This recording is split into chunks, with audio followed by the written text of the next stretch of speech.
Hello everyone, कैसे हैं आप सभी। उम्मीद करती हूँ कि आप सभी स्वस्थ होंगे और खूब अच्छे से पढ़ाई कर रहे होंगे। जैसे कि आप सभी जानते हैं, मैं हूँ दीप्ति भारद्वाज और ये है मेरा YouTube channel @maths with Deepti, जहां आप कवर करते हैं बीएससी का मैथमेटिक्स। और यहाँ पर आपके बीएससी के 6 सेमेस्टर की बुक चल रही है मैट्रिक स्पेस, जो कि ऑलमोस्ट आपकी खत्म होने वाली है, फिनिश होने वाली है, क्योंकि 3rd यूनिट चल रही है और इसका 1 या 2 लेक्चर और आएंगे, फिर आपकी 3rd यूनिट भी कंप्लीट हो जाएगी। और आज का आपका टॉपिक है सब space is complete if and only if it is close. ये थ्योरम है और सेकंड वाली भी थ्योरम ही है कि क्या कोची सीक्वेंस बाउंडेड होती है। तो इन दोनों टॉपिक पर हम आज बात करेंगे। तो आगे बढ़ने से पहले मैं आप सभी से कहना चाहूंगी कि जो भी मेरे चैनल पे नए हैं वो मेरे वीडियोस को लाइक करें, शेयर करें और सब्सक्राइब करें, ताकि आने वाले सभी अपडेट्स आपको टाइम टू टाइम मिलते रहें। तो चलिए हम आगे बढ़ते हैं। पहला टॉपिक है हमारा, देखो सब स्पेस पढ़ रहे हैं हम। हालांकि हम सेकंड यूनिट में भी सब स्पेस पढ़ चुके हैं, बट ये 3rd यूनिट पे बात हो रही है जहां पर वो कंप्लीटनेस इन मैट्रिक स्पेस है, क्योंकि 3rd यूनिट का नाम है आपकी कंप्लीटनेस इन मैट्रिक स्पेस। इससे पहले की 2 वीडियोस, मतलब 2 प्लेलिस्ट मैंने बना रखी है दोनों यूनिट की, वो आप जाके चेकआउट कर सकते हैं, मैं डिस्क्रिप्शन में लिंक दे दूंगी। तो यहाँ पर सब स्पेस के बारे में जानते हैं। यहाँ पे कहा गया है कि सब स्पेस जो है कंप्लीट है if and only if it is closed, right. तो पहले कंप्लीट मैं रिकॉल करा रही हूं आपको कि कंप्लीट मैट्रिक स्पेस क्या होता है। कंप्लीट मैट्रिक स्पेस होता है हमारा, हालांकि मैं ये आपको करा चुकी हूं, मैं डिस्क्रिप्शन में लिंक दे दूंगी, आप वहां जाके चेकआउट कर लीजिएगा। यहाँ पे सिर्फ मैं रिकॉल करा रही हूँ आपको शॉर्ट में। कंप्लीट मैट्रिक स्पेस होने के लिए, किसी मैट्रिक स्पेस का कंप्लीट होने के लिए क्या है कि उसमें जो कोची सीक्वेंस होंगी जितनी भी, एवरी, वो कन्वर्जेंट होनी चाहिए, वो कन्वर्ज करनी चाहिए। कहाँ, किसमें, उसी मैट्रिक स्पेस में, इन एक्सडी में। अगर ऐसा है तो वो कंप्लीट मैट्रिक स्पेस होता है। तो इट मींस यहां पर हम कोची पे भी बात करेंगे और उस सीक्वेंस की कन्वर्जेंस पे भी बात करेंगे, ठीक है। तो ये यही कहना चाहता है। अब समझते हैं हम स्टेटमेंट कि कोई सब स्पेस है YD। अब सब स्पेस का मतलब क्या है, जैसे ही मेरे पास कोई XD मैट्रिक स्पेस है, राइट। जैसे ये XD हमारी मैट्रिक स्पेस है। मैट्रिक स्पेस आप सभी को पता है, फर्स्ट यूनिट में करवा रखा है मैंने। कोई भी XD पेयर होता है वो मैट्रिक स्पेस कब होता है, उसके लिए 4 प्रॉपर्टी होल्ड होती है। D एक फंक्शन की तरह काम करता है। कैसा फंक्शन, जो 2 पॉइंट के बीच की डिस्टेंस बताता है एक स्पेस के अंदर, राइट। तो ये जो मैट्रिक स्पेस है इसमें कोई A सबसेट ले लिया मैंने, जैसे कि A सबसेट लिया मैंने इस X का, तो A और D ये इसका सब स्पेस हो जाएगा XD मैट्रिक स्पेस का। और ये भी सेम वही प्रॉपर्टी होल्ड करेगा जो ये वाली डी मैट्रिक करेगा। ये इस बात का कहने का मतलब होता है, राइट। तो मैं इसलिए यहां पर कहना चाहूंगी आपसे कि जो ए सबसेट है एक्सडी मैट्रिक स्पेस का और एक्सडी मैट्रिक स्पेस का, तो इट मींस यहां पर जो बात हो रही है ना, ये सब स्पेस, तो ये जो सबसेट था ना वो ही सब स्पेस की तरह काम करेगा।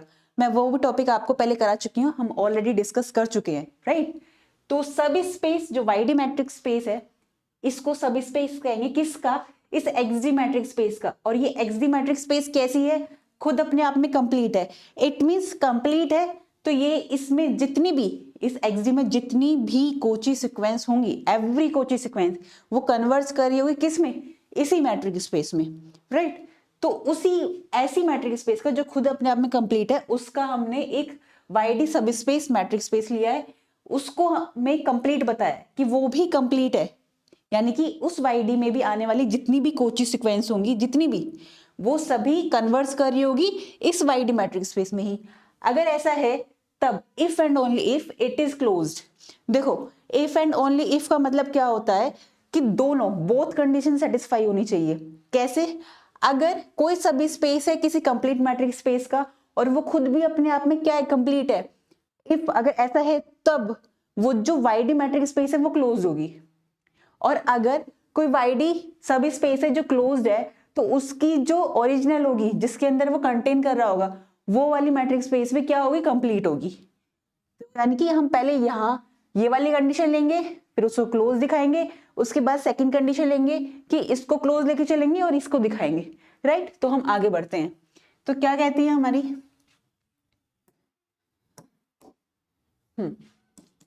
तो पहले हम क्या लेके चलेंगे यहाँ पर कि जो ये वाई डी है, ये जो वाई दे रखा है,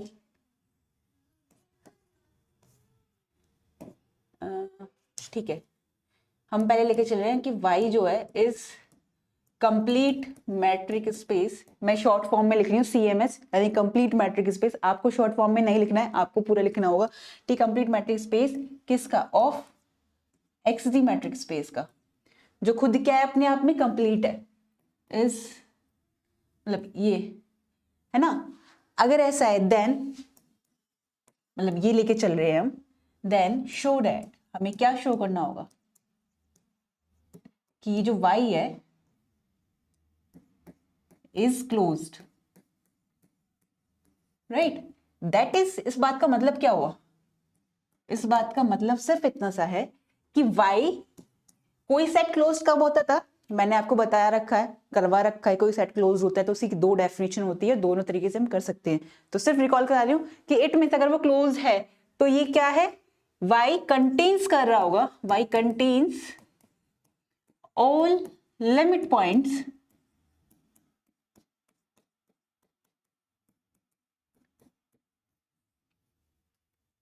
y कंटेन्स कर रहा होगा ऑल लिमिट पॉइंट्स। किसके लिमिट पॉइंट्स, अपने ही सारे लिमिट पॉइंट्स, तब हमारा y क्लोज होगा, है ना। तो हमें ये लेके चलना है, तो हमें ये वाला पार्ट लेके चलना है, ठीक है। कि अगर ऐसा है तो हम इस वाली कंडीशन को लेके चलेंगे कि क्या y हमारा क्या है कि कंप्लीट मैट्रिक्स स्पेस है। इट मींस इसके अंदर ये कोची सीक्वेंस भी होगा और ये क्या होगा, कन्वर्स भी कर रहा होगा। कन्वर्स कर रहा है, इट मींस उसका लिमिट पॉइंट भी होगा। और लिमिट पॉइंट की डेफिनेशन क्या थी, एक बात बता दो, लिमिट पॉइंट को हम एक्यूमुलेशन पॉइंट भी बोलते हैं और क्लस्टर पॉइंट भी बोलते हैं, राइट। तो यहां पर हम लेके चल रहे हैं कि y जो है, या कोई पॉइंट ले लेते हैं मैं कि लेट p जो है बिलोंग कर रहा है मेरा, किस में बिलोंग कर रहा है, x में, जो क्या है एक्यूमुलेशन पॉइंट है।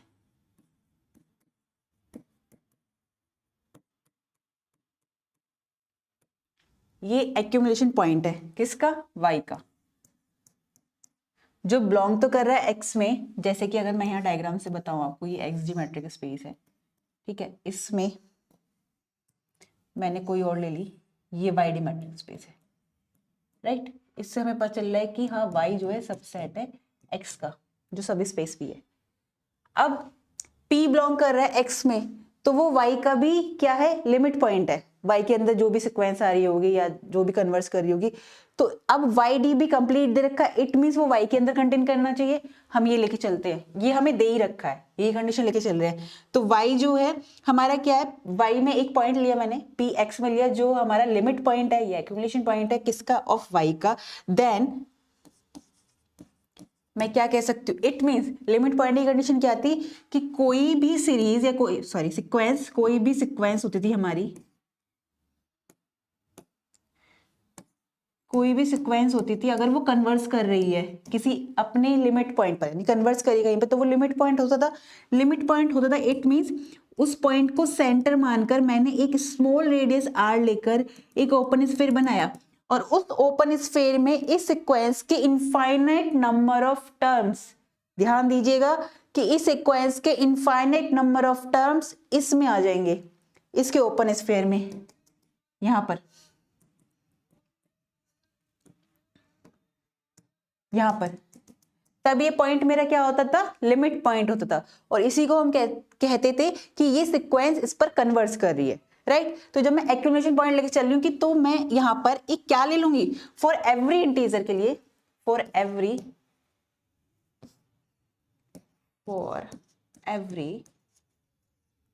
पॉजिटिव इंटीजर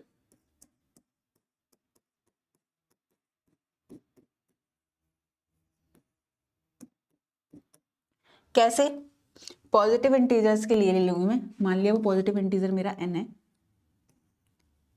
सच दैट, कैसे कि एक ओपन स्फीयर लिया मैंने जहां p मेरा सेंटर है, और मैंने 1/n इसकी क्या ले ली, एक मैंने 1/n इसकी रेडियस ली। अगर एक एग्जाम्पल के उससे दिखाऊं, मान लो मैंने यहाँ पे P पॉइंट लिया जो यहाँ पर है, ठीक है, और ये जो है 1/n, ये जो 1/n है मेरे पास 1/n,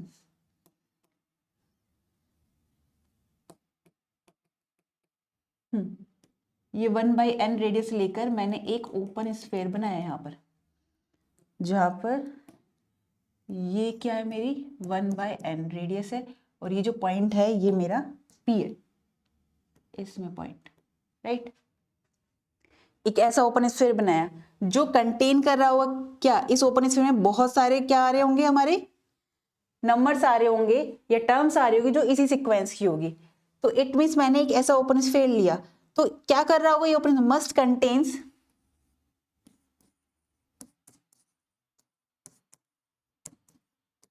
Qn, जो कि y में है, y में एक ऐसा है जो Qn है, उसको ये कंटेन कर रहा होगा। किस तरीके से, तो इट मीन्स मैं क्या कह सकती हूं, हाँ, मस्ट कंटेन्स, पूरी बात लिख दूंगा, must contains a point Qn in y। अगर ऐसा है तो मैं लिख सकती हूँ इट मीन्स, इस बात का क्या मतलब हुआ, इस बात का मतलब हुआ कि एक जो सीक्वेंस होगी इसमें Qn वो कन्वर्स कर रही होगी P को। अगर मैं यहां से लूं, क्योंकि इन्होंने कहा है कि इसकी जो नेबरहुड में आ रहा है उसमें ये जो ओपन स्फीयर बना है, जैसे P सेंटर है, 1/n रेडियस है, ये कंटेन कर रहा होगा Qn जो कि y में आ रहा होगा, और Qn कोई सीक्वेंस है, तो इट मीन्स Qn P को कन्वर्स कर रही होगी। और अगर P को कन्वर्स कर रही है, क्योंकि हम जानते हैं y क्या है, कंप्लीट है, तो वो अपने आप में कोची सीक्वेंस भी होगा, तो Qn क्या है, हमारी कोची सीक्वेंस भी है, राइट। अब y, क्योंकि Qn कोची सीक्वेंस है किसमें, y में, क्योंकि y अपने आप में कंप्लीट है, ठीक है। अगर ये कोची सीक्वेंस है, जैसे कि हम जानते हैं सिंस, और हम ये भी जानते हैं कि ये कन्वर्ट्स कर रही हो किसमें, इसी में, क्योंकि वो कंप्लीट दे रखा है, तो y क्या होगा मेरा, y is since y is complete. तो यहां से मैंने बताया कि y अगर कंप्लीट है, दैट इज p मेरा किस में बिलोंग कर गया, y में। तो यहां से मैंने क्या देखा कि p भी मेरा y में आ गया है, और p को मैं क्या लेके चली थी, लिमिट पॉइंट, एक्यूमुलेशन पॉइंट लेके चली थी, जिसका मैंने एक ओपन स्फीयर बनाया सेंटर मानकर, और उस ओपन स्फीयर में कोई Qn है जो y का है, और वो सीक्वेंस p पर ही कन्वर्ट्स कर रही है, तो इट मीन्स, क्योंकि ये कोची सीक्वेंस भी है और जो ये कन्वर्ट्स कर रही है p पर, तो इट मीन्स, और ये कंप्लीट भी है, तो इट मीन जितने भी इसके लिमिट पॉइंट होंगे ना वो इसके अंदर कन्वर्ट करेंगे। और हमें यही तो दिखाना था कि y क्या कर रहा है, कंटेन्स कर रहा है, इसका मतलब यही तो हुआ क्या, कि y contains all limit point,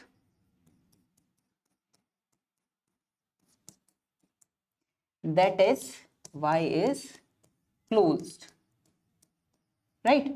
तो हमने इसका ये वाला पार्ट तो क्लियर कर दिया, मतलब सॉल्व कर दिया क्या, कि y को हमने कंप्लीट मैट्रिक्स स्पेस लेके चले थे, जो कि दे रखा है, मैं अपनी तरफ से लेकर नहीं चली हूँ, उन्होंने कंप्लीट मैट्रिक्स स्पेस दिया है, यानी एक्स कंप्लीट मैट्रिक्स स्पेस है, और YD जो उसका सब स्पेस है वो भी कंप्लीट मैट्रिक्स स्पेस है, इट मींस वो कोची सीक्वेंस होगा और कन्वर्ट्स कर रहा होगा उसी मैट्रिक्स स्पेस में। तो इट मींस हमने एक कोई P पॉइंट लिया जो X में था, जो लिमिट पॉइंट था किसका, Y का, Y का लिमिट पॉइंट था, इट मींस Y के अंदर आने वाली जितनी भी सीक्वेंस होंगी उन सब को कन्वर्ट्स कर रहा होगा, ठीक है। तो मैंने एक पॉजिटिव इंटीजर n लिया सच दैट कि P को सेंटर मानकर 1/n रेडियस लेकर मैंने एक ओपन स्फीयर बनाया, और उसमें एक पॉइंट Qn है जो कि y का है, वो उसके अंदर आ रहा है, इट मींस Qn कन्वर्स करेगा P को, क्यों करेगा, क्योंकि P लिमिट पॉइंट है y का, इसलिए। तो इट मींस अभी P को कन्वर्स कर रहा है, और Qn क्या है, कोची सीक्वेंस है, क्यों, क्योंकि y कंप्लीट है, कोची सीक्वेंस है, इट मींस y, Qn हमारा कोची सीक्वेंस है, तो ये कन्वर्स भी करेगा y में, क्योंकि y कंप्लीट है, मैं बार बार कंप्लीट पे जोर डाल रही हूँ, y कंप्लीट है तो p y में बिलोंग कर गया, इट मींस y ने क्या कर लिया, अपने सारे लिमिट पॉइंट कंटेन कर लिए, और हमें यही दिखाना था कि y कंटेन्स कर रहा है और limit points, it means y is closed. तो यहाँ पे y तो क्लोज्ड आ गया। अब हम लेके चलेंगे क्या, कि y कन्वर्सली, अब इसका कन्वर्सली लेके चलेंगे, क्या कि y is closed then show that, क्या शो करना है हमें कि जो YD है इज कंप्लीट,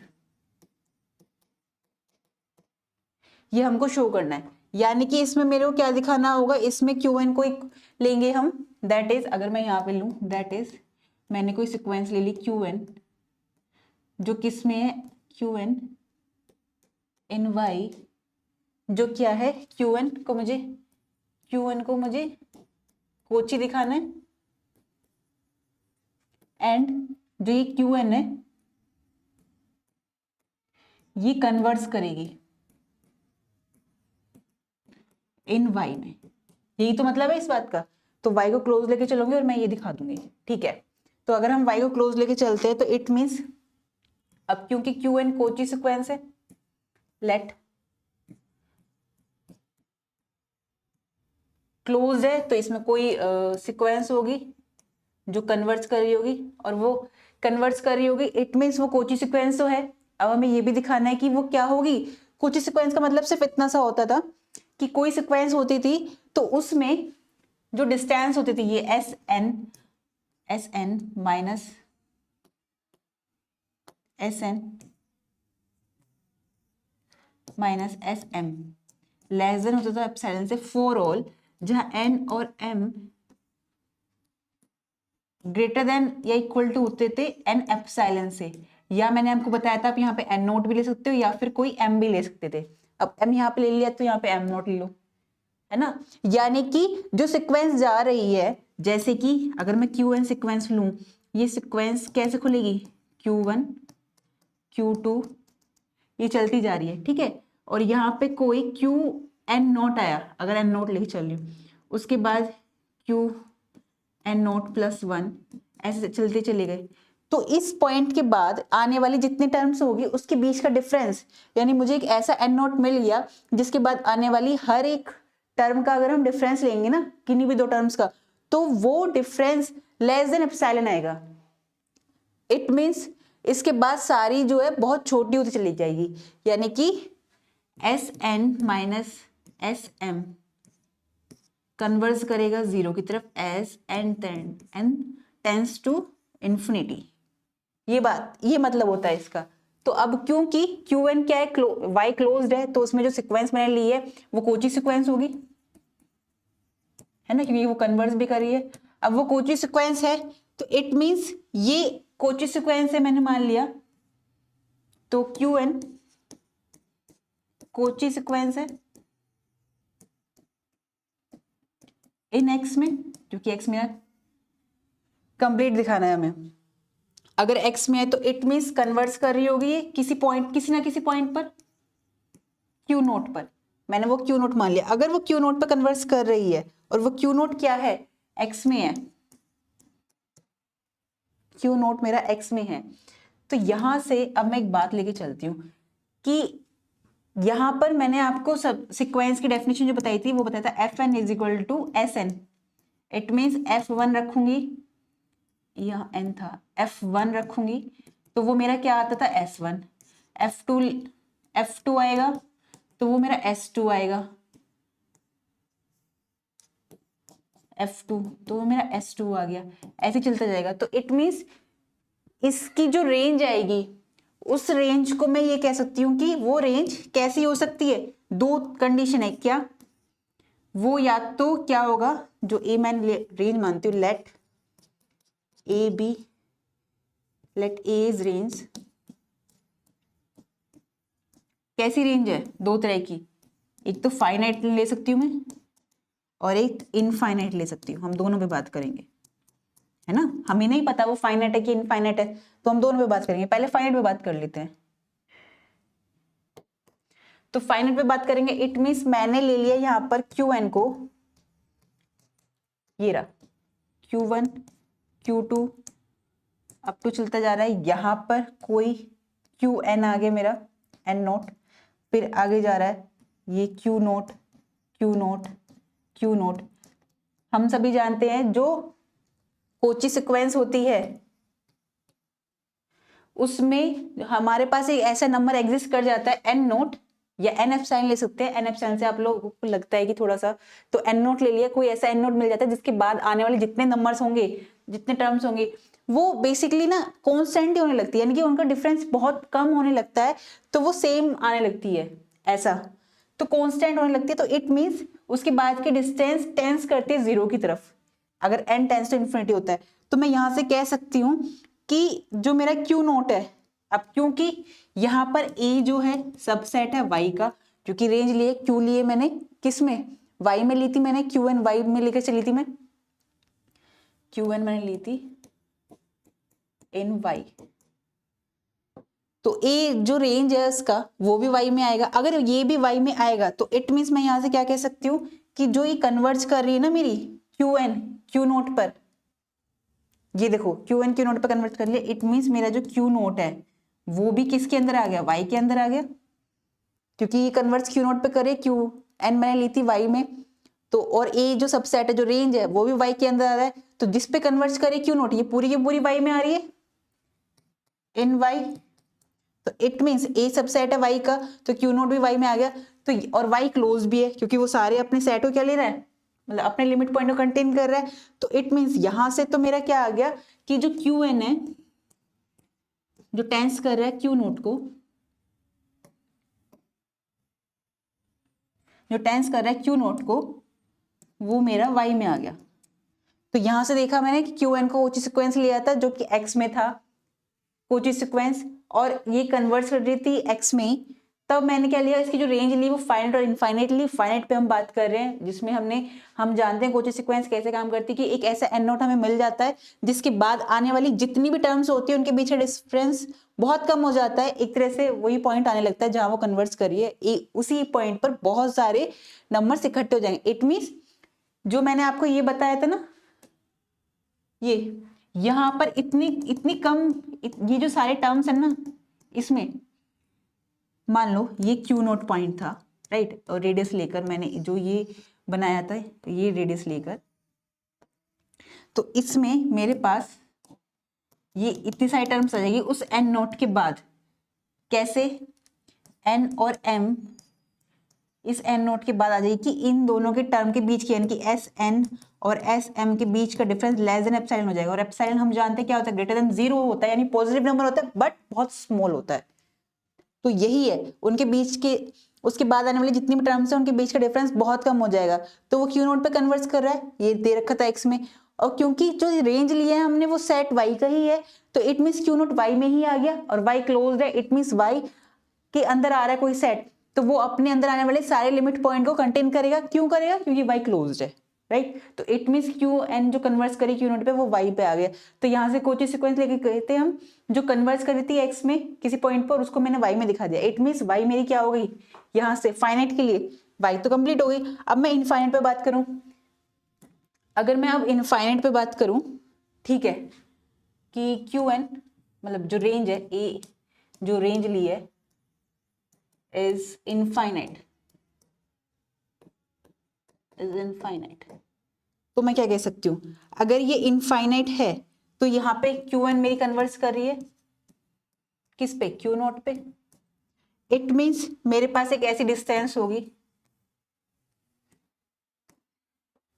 मेरे पास एक ऐसी डिस्टेंस होगी, कैसी, मैं यहाँ पे क्यू एन लिया है ना, तो इसी टर्म्स में क्यू एन और क्यू नोट के बीच की जो डिस्टेंस होगी वो क्या होगी, लेस देन एप्सिलॉन होगी, for all N N greater than equal to N epsilon ले लूं, या फिर मैं ये कह दूं कि N greater than equal to N naught, ठीक है, ऐसा होगा।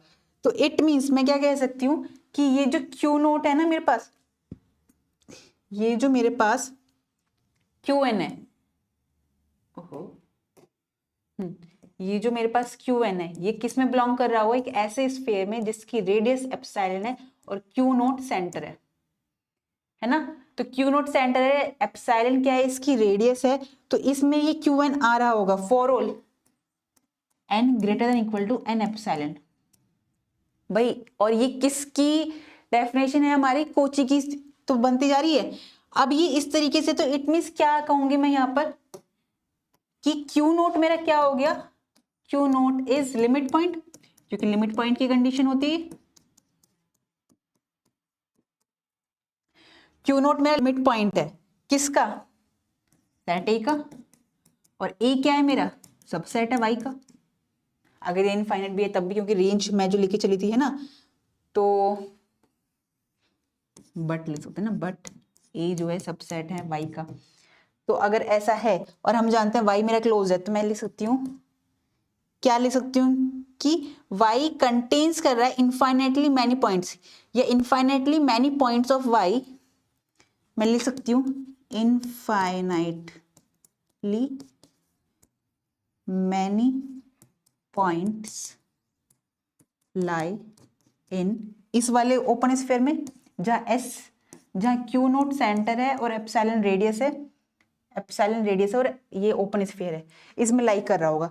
अगर ऐसा है तो इट मींस क्यू नोट क्या हो गया, मेरा लिमिट पॉइंट हो गया। कैसा, क्यू नोट मेरा क्या हुआ, लिमिट पॉइंट, लिमिट पॉइंट तो है, और जो किस में कंटेन कर रहा है, क्यू नोट मेरा कंटेन कर रहा है किसमें, वाई में। क्यों, क्योंकि ए सबसेट है वाई का और ए के अंदर हम लेके चल रहे हैं, तो यहां से क्या हो गया, वाई कंटेन कर रहा है अपने सारे लिमिट पॉइंट को, क्योंकि वाई क्लोज था। अभी ये कोची सीक्वेंस की तरह तो काम कर रहा था, इसमें लिमिट दिखा दी, और ये कन्वर्ट जिस पे कर रही है वो पॉइंट वाई के अंदर आ गया। इट मीन्स मैं यहां से कह सकती हूं कि ये जो क्यू एन है, जो कि कोची सीक्वेंस है, मैं यहां से कह सकती हूं कि ये जो क्यू एन है, जो कि कोची सीक्वेंस थी, वो कन्वर्स कर रही है। क्यू एन जो कोची सीक्वेंस थी वो क्या है, कोची सीक्वेंस है, और ये क्यू एन कन्वर्स करे क्यू नोट में, किस में, इन वाई में। दैट इज वाई इज, मैं यहां लिख दूं कि वाई डी इज कंप्लीट।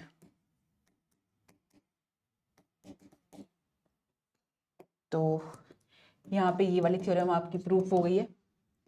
तो अगर मैं इसे शॉर्ट में बताऊं, एक कि हमें क्या प्रूफ करना था कि कोई एक्सडी मैट्रिक स्पेस है जो अपने आप में कंप्लीट है, उसका जो सब स्पेस है वो भी कंप्लीट है। अगर ऐसा होता है तो, अगर ऐसा है तो वाई मेरा क्या है, क्लोज सेट होगा, है ना। और अगर वाई मेरा क्लोज्ड है तो इट मींस ये कंप्लीट मैट्रिक स्पेस होगा, ये हमें दिखाना था। तो ये हमने इसमें दिखा दिया। अब नेक्स्ट हम बढ़ते हैं। नेक्स्ट थ्योरम थी कि हमें बताना था कि कोची सीक्वेंस हमारी बाउंडेड होती है या नहीं होती है। अगर आप खुद सोचो कि वैसे कोची सीक्वेंस बाउंडेड होगी या नहीं होगी। कोची सीक्वेंस की डेफिनेशन क्या होती थी कि कोई एक्सडी मैट्रिक स्पेस होता था, उसमें कोई सीक्वेंस होती थी हमारी एसएन मान लो हमने, तो उस एसएन में वो इस तरह से काम करती थी। एसएन में जो कोची सीक्वेंस होती थी, ये जो कोची सीक्वेंस होती है कैसे होती थी कि एस एन होती थी कोई सीक्वेंस जो किस तरीके से होती थी कि mod of S N minus S M, mod of S N minus S M less than epsilon होगा। यहाँ एप्सिलॉन क्या है, ग्रेटर देन 0 है, लेस देन एप्सिलॉन होगा फॉर ऑल, किसके लिए, एन और एम के लिए, जो ग्रेटर देन या इक्वल टू होगी एन एप्सिलॉन से या एन नोड से। एक चीज लिख सकते हैं हम, ठीक है। इट मींस क्या है कि वो सीक्वेंस के जितने भी टर्म्स आ रहे होंगे ना, S1 S2 जितने भी आ रहे होंगे, यहाँ पे कोई एक ऐसी टर्म आएगी जिसको हम एन नोट बोल देंगे। उसके बाद आने वाले जितने भी हमारे SN और SM होंगे, यानी इसके बाद आने वाले जितने भी टर्म्स होंगे उनके बीच का डिफरेंस हम लेंगे, वो लेस देन एप्सिलॉन आएगा। अगर ऐसा होता है तो ये हमारी सीक्वेंस कोची सीक्वेंस कहलाती थी, राइट। ये हमारी, तो अगर हम देखा जाए तो ये हमारी बाउंडेड तो हो रही है, कोई क्या है, एक क्या कहेंगे हम इसे, ये डिस्टेंस ही तो बता रही है, और ये लेस देन एप्सिलॉन से। तो यहाँ हम कह सकते हैं कि हाँ हमारी जो कोची सीक्वेंस होती है बाउंडेड होती है।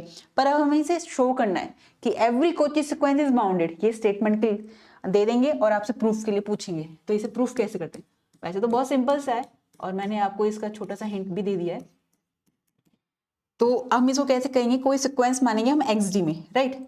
हमें डिस्टेंस दिखानी है, या पहले हम SN मान लेते हैं, कोई SN सीक्वेंस मान लेते हैं हम।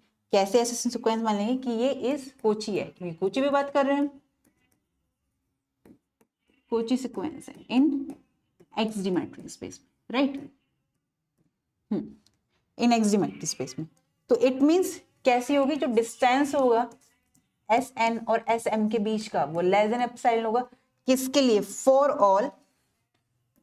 All n greater than equal to m, मैं ऐसे एक नंबर मान लेती हूँ, एन एप्सिलॉन नहीं लेती ताकि आपको समझने में इजी हो जाए, ठीक है।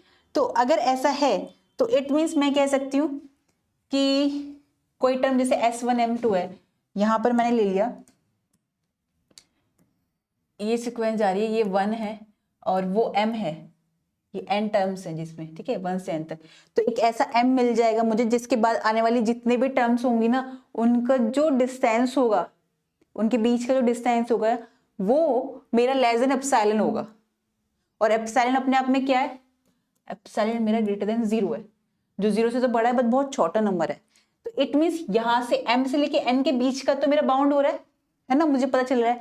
बट 1 से लेके m के बीच का जो डिस्टेंस होगा, जो टर्म्स लेंगे, उसमें दो टर्म्स का डिफरेंस एप्सिलॉन से बड़ा हो सकता है ना। तो इट मीन्स यहां से यहां तक तो हमें मिल गया कि यहां पर तो बाउंड हो रही है। बट जब 1 से n के बीच की बात आएगी तो कैसे करेंगे, तो मैं एक क्या ले लेती हूँ, मैं लेट कर लेती हूँ, क्योंकि ये डेफिनेशन ही कह रही है, तो डेफिनेशन के अकॉर्डिंग यहां से यहां तक तो बाउंड हो रहा है, जो हमें दिख भी रहा है।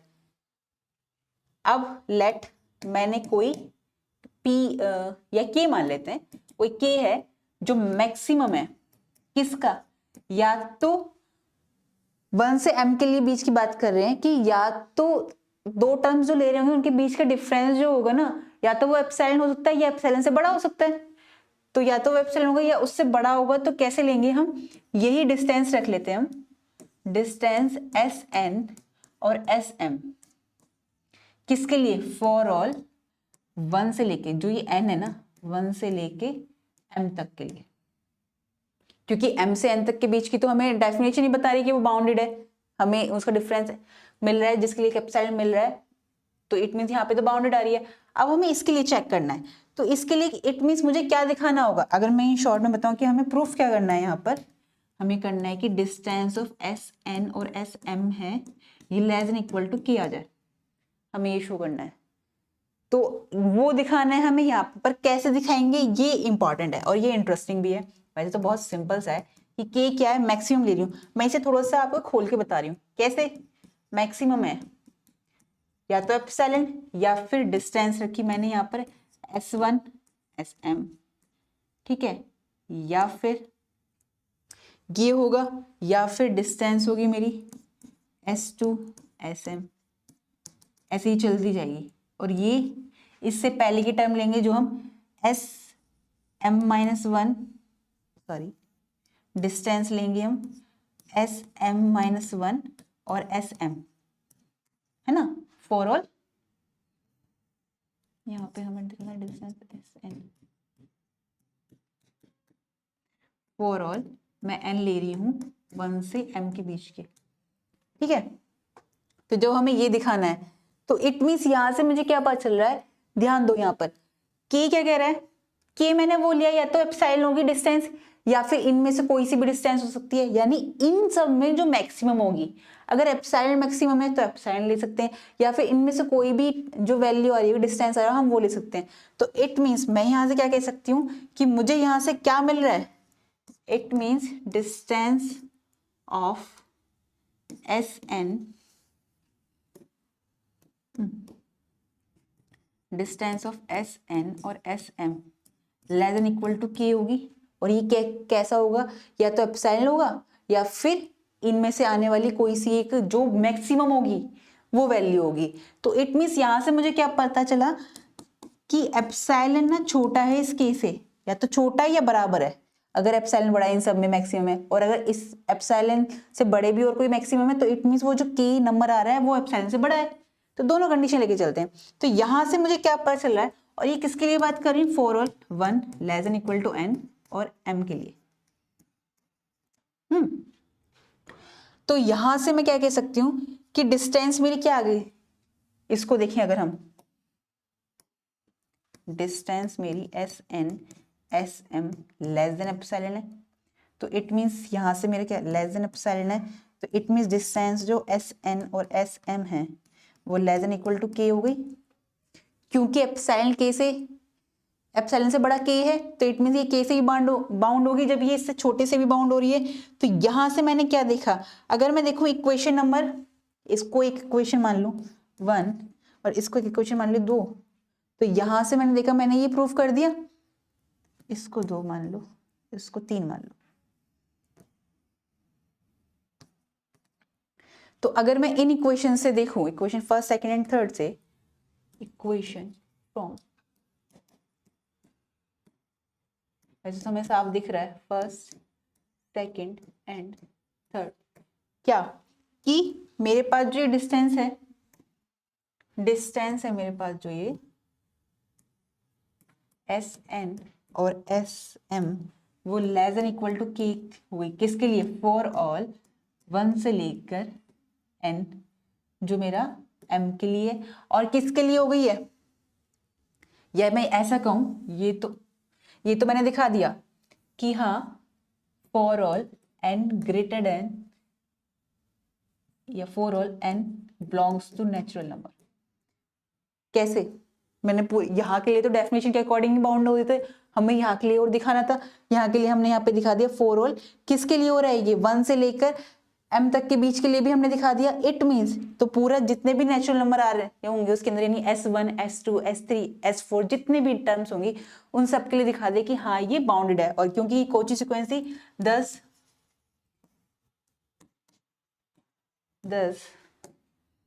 हम लिख सकते हैं क्या कि every Kochi sequence is bounded.